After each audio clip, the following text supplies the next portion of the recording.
Один из самых интересных авторшоков после внезапной смены Шойгу на посту министра обороны – явное смятение в медийной обслуге ведомства.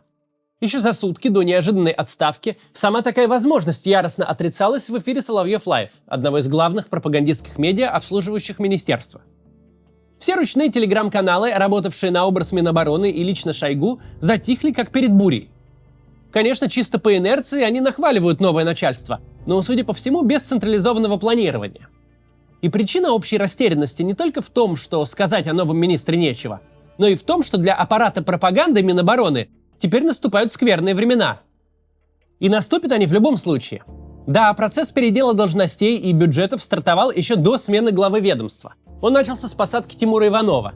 Но в данном случае могут измениться не только конкретные операторы бюджетов, а вся публичная репрезентация ведомства. Ведь тот могучий аппарат пиара, которым ворочал Шойгу, новому министру может быть просто не нужен.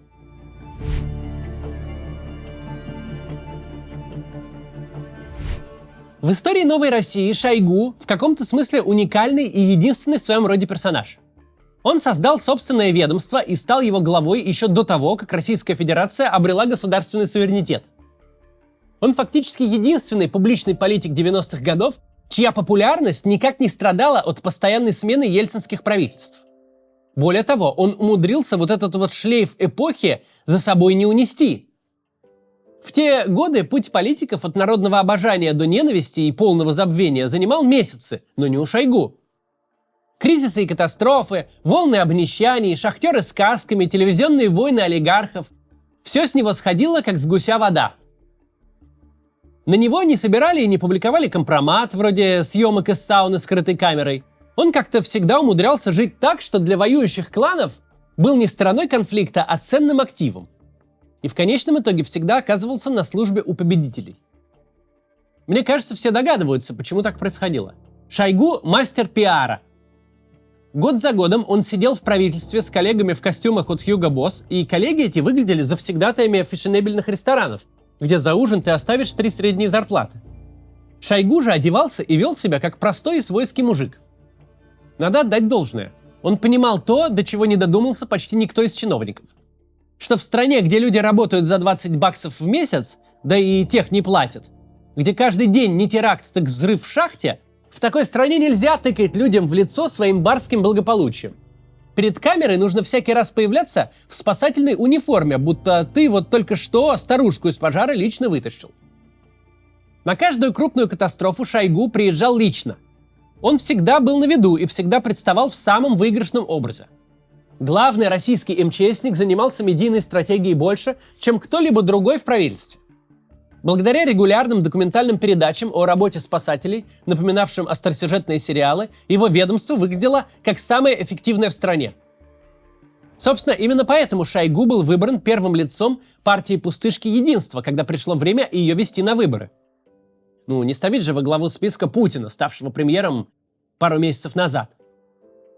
Шойгу пиарщик до мозга костей. Он по-настоящему чувствовал аудиторию. Он знал, что говорить и как выглядеть, чтобы никто не пытался за обложкой рассмотреть содержание. Заняв в 2012 году пост министра обороны, Шойгу остался собой.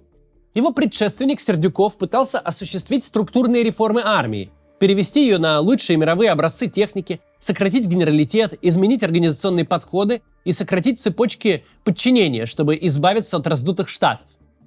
На этих реформах Сердюков нажил себе множество врагов, и в генералитете, попавшем под сокращение, и в ВПК, у которого отняли госзаказы, и в министерском аппарате, которые лишили власти и денег. К моменту ухода с поста Сердюков был, пожалуй, самым ненавидимым министром в армейской среде. А Шойгу на своей новой должности вновь взялся за пиар. При Шойгу возникает бренд «Армия России» с модным мерчом. При Шойгу телеканал «Звезда» резко переформатируется в целый медиахолдинг, который с утра до вечера нахваливает Минобороны и нового министра. При Шойгу возникает такой дикий формат, как танковый биатлон. И вообще армия начинает присутствовать в медийном поле в разы больше, чем когда-либо до прихода Шойгу. На Минобороны работают целые команды пиарщиков. Они тщательно отслеживают и вычищают из паблика весь негатив о военном ведомстве. Всех журналистов, даже государственных изданий, кто не понимает, как именно хочет выглядеть Минобороны, аккуратно вычищают из его пула. Сейчас поговорим о том, какие плоды принес такой подход, но сначала некоммерческое объявление. Хочу напомнить о существовании в Российской Конституции 3 пункта 59 статьи, в котором говорится: гражданин, в случае, если его убеждениям противоречит несение военной службы, то он имеет право на замену ее альтернативной гражданской. Работать на почте, в больнице, музее или даже в театре 8-часовой рабочий день и получать за это зарплату. Но, разумеется, в военкомате вам об этом конституционном праве не скажут. Мало того, сделают все, чтобы помешать вам это право реализовать. Поэтому посмотрите лекцию Арсения Левинсона о том, как проходит альтернативная гражданская служба, как можно подать на нее заявление и отстоять свои права. А главное, как эти права будут реализованы в дальнейшем. Например, при очередной мобилизации. Ссылку на лекцию я оставил в описании. Обязательно посмотрите ролик, если вы в России, или перешлите тем, кого может коснуться срочный призыв. Лекция записана в рамках проекта «Факультатив». Это целый цикл видеолекций, где эксперты отвечают на вопросы о праве, законах и силовых структурах в России. Разбирают как базовые вопросы, так и самые сложные. Там уже есть ролики о том, как работают международные суды и полиция, почему Конституция сейчас по факту не исполняется, как появилось гражданское общество в России и что оно может делать сегодня. Проект основан независимыми правозащитниками и призван повысить осведомленность граждан России в политической и правовой сфере. Доступным языком спикеры расскажут об устройстве и проблемах разных государственных институтов. Непременно поддержите проект подпиской и поделитесь их роликами. Ссылка в описании. Продолжим. Мы говорили, что во время пребывания Шойгу во главе Минобороны на ведомство работали целые команды пиарщиков. Надо сказать, что такой подход принес свои плоды. Российская армия перестала ассоциироваться с солдатами-срочниками в советских бушлатах на 3 размера больше, с дедовщиной, издевательствами, отвратительной едой и бесправием. При слове «армия» вспоминались брифинги в современных ситуационных центрах со светодиодными экранами и зеленые человечки из сил специальных операций. И в целом складывалось впечатление, что военная служба — это уже не бессмысленная повинность, не угроза, нависшая над всеми молодыми мужчинами, от которой нужно любой ценой спасаться, а какая-то адекватная работа, выполняемая профессионалами. Под этой красивой оберткой шли некоторые другие процессы. При Шойгу армия с каждым годом становилась все более непроницаемой. Все больше статистики скрывалось, все меньше было шансов понять, что там творится внутри. Но и это работало на общую идею. Когда статистика по неуставным отношениям не публикуется, то и дедовщины вроде как нет. Армия представлялась публике только в самой парадной своей форме. И так могло продолжаться бесконечно долго. Но Путин развязал большую войну, и за презентабельным фасадом оказалось то, что оказалось. Оказалось, что маршальский мундир Шойгу с россыпью орденов мало помогает делу, что под симпатичными логотипами осталась все та же армия, воюющая теми же методами. Что на Киев наступают полуголодные мужики в бушлатах с дедова плеча, такие же, что четверть века назад воевали за Грозный.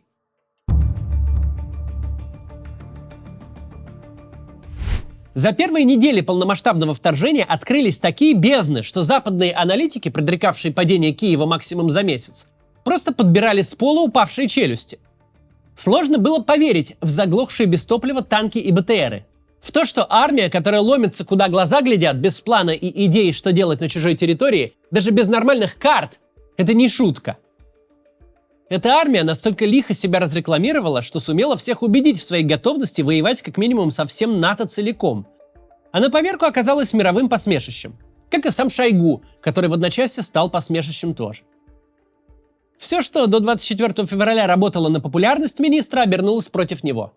Весь этот брутальный образ боевого генерала в золотых погонах стал не более чем карикатурным чучелом, фанерным маршалом. Как выяснилось, пиар-машина, построенная Шойгу, вообще непригодна в случае, когда информацию из красивых видеороликов можно проверить. Просроченный на годы сухпайок в упаковке с красивым логотипом выглядит еще гаже, чем сухпайок в пожелтевшей от времени советской картонке. Транслируемое министерством официальное вранье было настолько наглым и очевидным, что породило целый медийный феномен Z-Telegram. Запрос на хоть сколько-то близкую к реальности информацию был столь велик, что люди типа Стрелкова-Гиркина из маргинальных блогеров тут же вознеслись в ранг суперзвезд и лидеров мнений. А любое нейтральное, даже не комплиментарное, а нейтральное высказывание о Шойгу в провоенной среде попало под полный запрет. На какое-то время Минобороны полностью утратила контроль над освещением собственной войны. Но очухалась после битвы за Бахмут, когда Евгений Пригожин окончательно вышел из-под контроля. Вот тогда на обеление репутации Шойгу бросили все медийные резервы. Ему целыми днями распевал оды Владимир Соловьев на своем именном канале. Z-Telegram же стали потихоньку придушивать. Когда Стрелкова посадили, а самолет Пригожина догорал на Полянке в Тверской области, вся та провоенная благосфера, которая еще вчера крыла министра последними словами, стала просто транслировать официальные сводки Минобороны в авторском пересказе. Эту историю вы наверняка и без меня знаете. В ней вся суть неповторимого стиля Шойгу. И смещение министра, просидевшего на должности 12 лет, это не просто замена чиновника, но переформатирование целого ведомства. Шойгу – пиарщик. При нем Минобороны было медиахолдингом, где окормлялось бесчетное множество прихлебателей, наводивших ему внешний лоск. Калибр этих прихлебателей мог быть любым. От телеграм-каналов на 10 тысяч подписчиков до ведущих, пропагандистов и целых пиар-агентств. Многие из задействованных годами осваивали бюджеты и получали зарплаты. Они были уверены, что обеспечили себя на всю жизнь. Ведь они вылизывают несменяемого главу одного из самых могущественных ведомств. Что же могло пойти не так?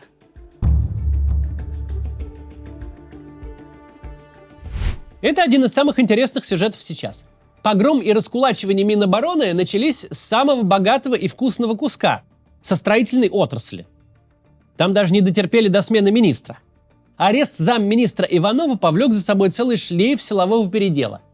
Те, кто сидел на самой золотой жиле в истории человечества, на строительных подрядах для войны, либо уже в СИЗО, либо закономерно опасаются там оказаться.